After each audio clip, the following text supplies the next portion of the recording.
Ever found yourself in a situation where your existence became the ultimate hide-and-seek game? Well, our dude here certainly woke up on the ghostly side of life.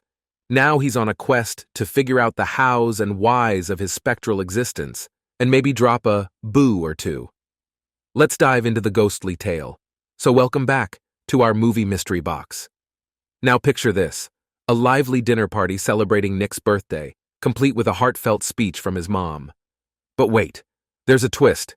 Nick's dad is fashionably late, so our man Nick decides to cut a cake featuring his face. Because, why not, right?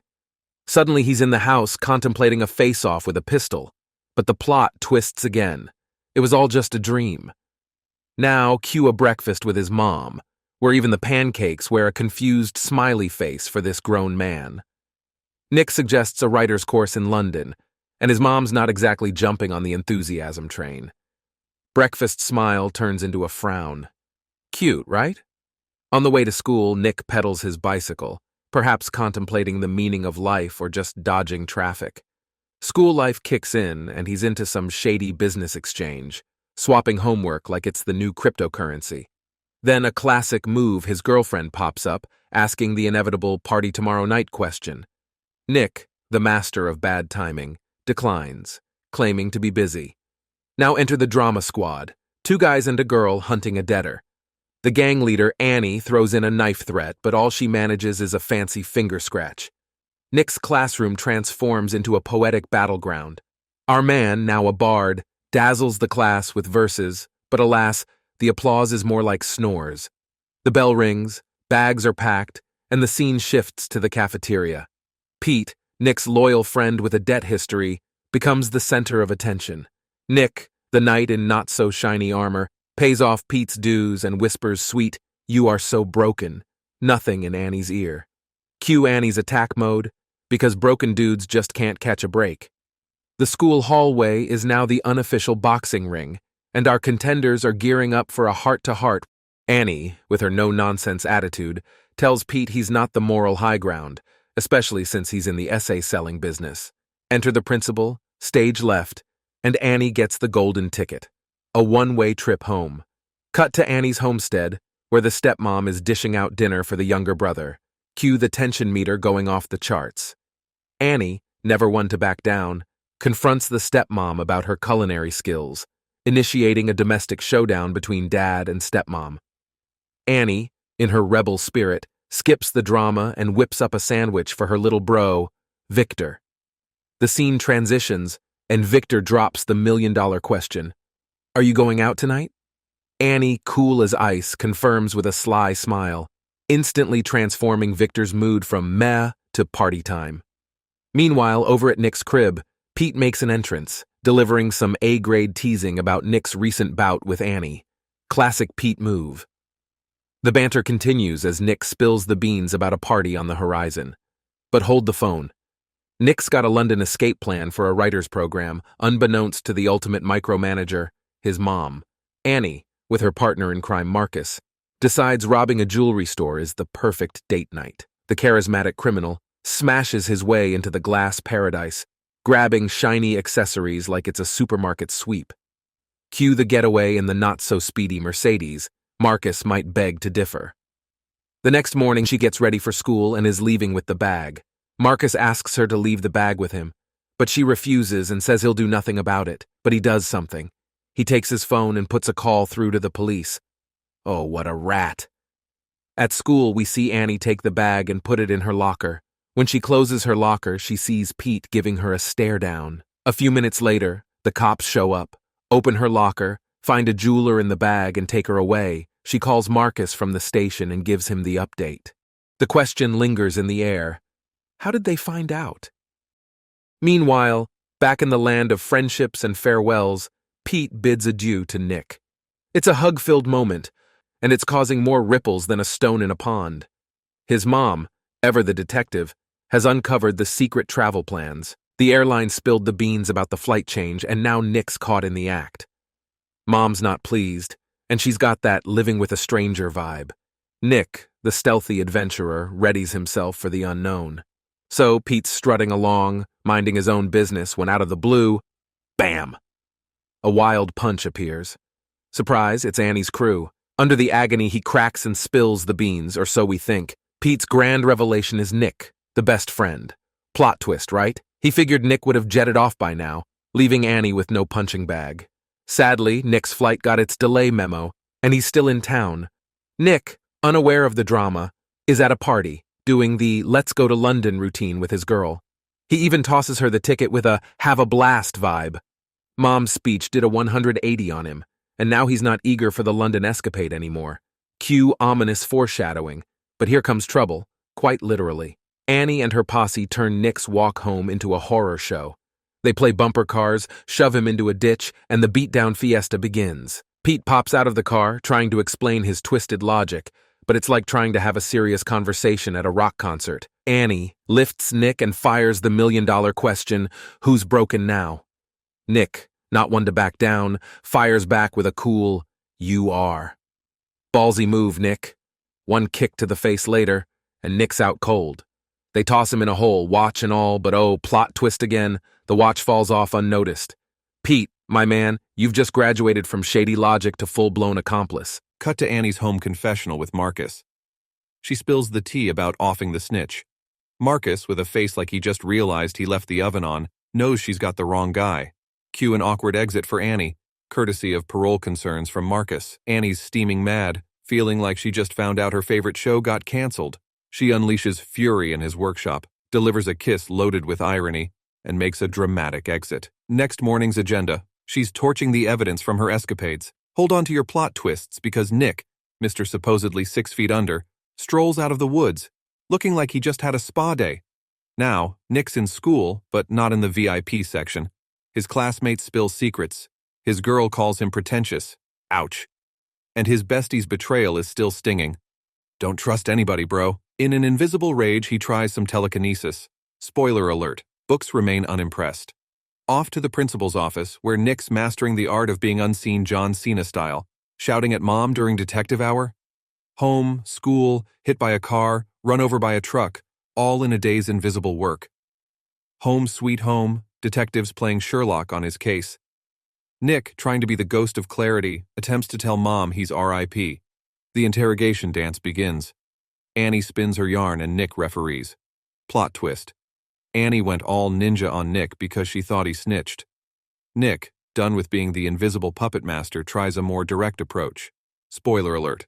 Throwing Annie off the roof doesn't work as planned. Time for a detective field trip. The Sherlock squad, with Annie's invitation, heads to the woods where Nick's ghostly remains are tossed. Meanwhile, Annie has Pete on speed dial for a cryptic rendezvous. Nick, in his room, invisible to all but his pet bird, he realizes something profound. Poof! The bird disappears. Cue Nick's existential crisis. I'm alive! Off he sprints to the dumping ground, eager for a search party reunion. Unfortunately, humans are stubbornly oblivious.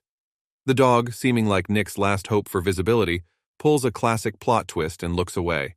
The pooch sniffs out Nick's watch. Meanwhile, Pete, feeling the heat, spills the invisible tea to Annie and the gang. Snitch on himself to the police, but Nick, the unseen ghost in this chaotic ballet, hears it all. He sneaks back into Annie's lair as she frantically packs. Annie, cold as ice but soft for Victor, advises him against following in her icy footsteps. Dad walks in, eviction notice in hand. Annie leaves, warning of a clapback if anything befalls Victor. Nick, unseen but not unheard, dishes out monologues about Annie's family drama. Now the woods are buzzing with activity. Choppers, ambulances, and professionals giving us the 411. A visual of Nick's lifeless body. Fingers twitch, alive and kicking. Detective Brian, our modern-day Sherlock, decides it's time to have a heart-to-heart with Marcus. He claims innocence. Brian, the cool cat, drops his card, hinting about a missing person and the sweet details about the stolen car. No pressure, just casual detective talk. Meanwhile, Nick tries to have a cathartic moment with his mom. He screams, he shakes, and he even tosses a chair out the window. But alas, in the land of the invisible, no chairs are harmed. A few beats later, his mom crumbles into tears, calling out to the invisible Nick. Cut to Pete, the unsuspecting rainwalker.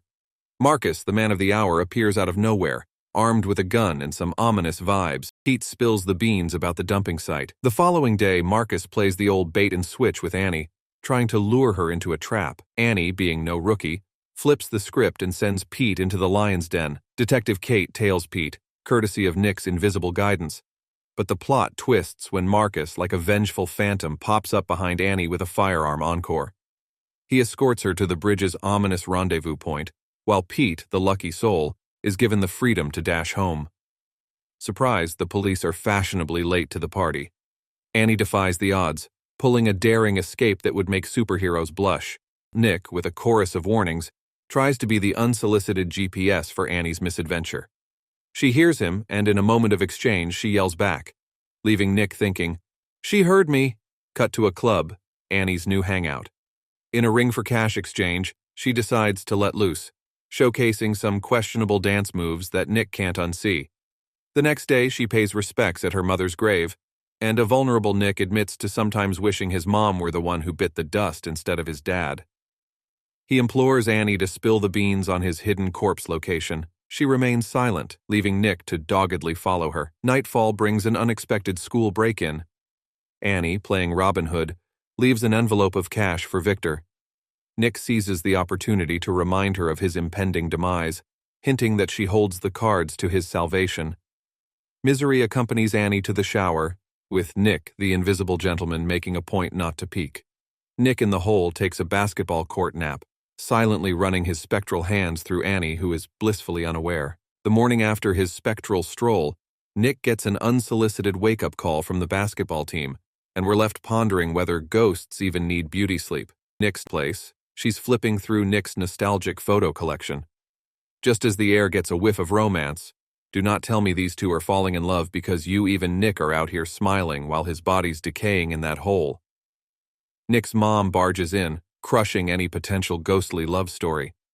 Nick, still invisible, dashes out and makes a beeline for the woods, the unofficial resting place for his earthly remains. But hold on, Nick's not the only one playing hide-and-seek.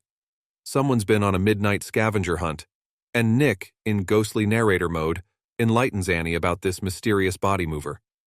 He nudges her memory about the substances she found with Pete.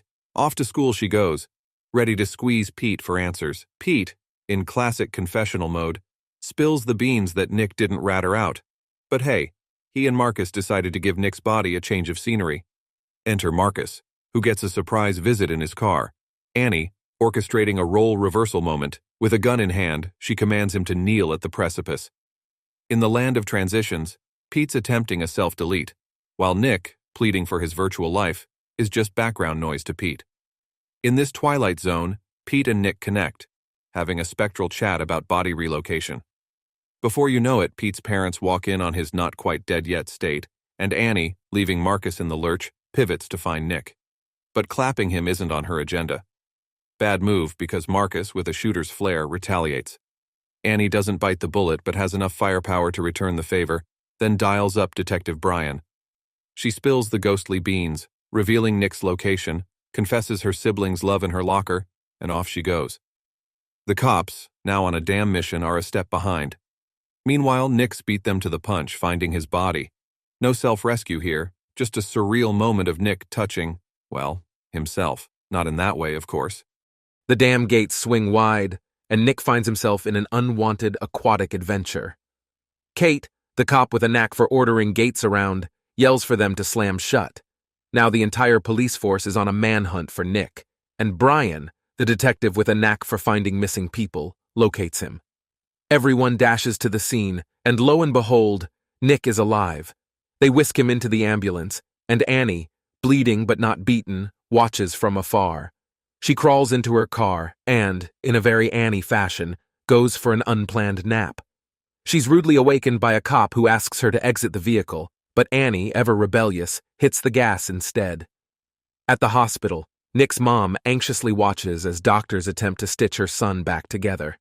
Back on the road, the police surround Annie, guns drawn, but as fate would have it, Nick's voice echoes in her head, pleading, "Annie, I need you." Fueled by this ghostly plea, she punches the accelerator, plows through the police blockade, ditches the car, and continues her getaway on foot. And where does she head? Straight to the hospital, of course. Guided by Nick's voice, she locates the operating room. Nick's mom, less than thrilled, "You have some nerve," and greets her with a resounding slap. Nick attempts to mediate. Annie is left to her own devices. She then tells her that Nick is here and that she can feel him and hear him, that she knows what he wants. Of course, she doesn't believe her. So on Nick's directive, he tells Nick's mom about the time she was in his room and spills about the time she shared with Nick, reading his poems in his room. This revelation softens Mama Bear just a bit. Now convinced, Mom hands over her gun and Annie is granted entry. She runs her fingers through Nick's comatose form, determined to be the ghostly healer he needs. Annie, overcome with emotion, pours out apologies to Nick, pleading with him not to leave. She delicately removes her necklace, a piece once belonging to her mom, and places it in Nick's hand. Joining him on the bed, she snuggles close, and in that moment, the invisible cloak shrouding Nick disappears. The real Nick awakens, calling out Annie's name. He reassures her, telling her she accomplished a great thing. She saved him. Annie, emotionally spent, taps out, gracefully exiting the scene. Later, we find Victor immersed in play, guiding a toy plane through the air. Nick materializes, engaging in a heartfelt conversation with the young boy. Victor shares the pain of losing his sister, and Nick consoles him, suggesting they send her a message. Victor's message, short but poignant, is a simple, "Hey Annie." Nick inscribes this on the plane, and together they release it into the world. The moral of this heart-wrenching tale? Well, that remains elusive, but one thing's for sure. It left us with a profound sense of sadness.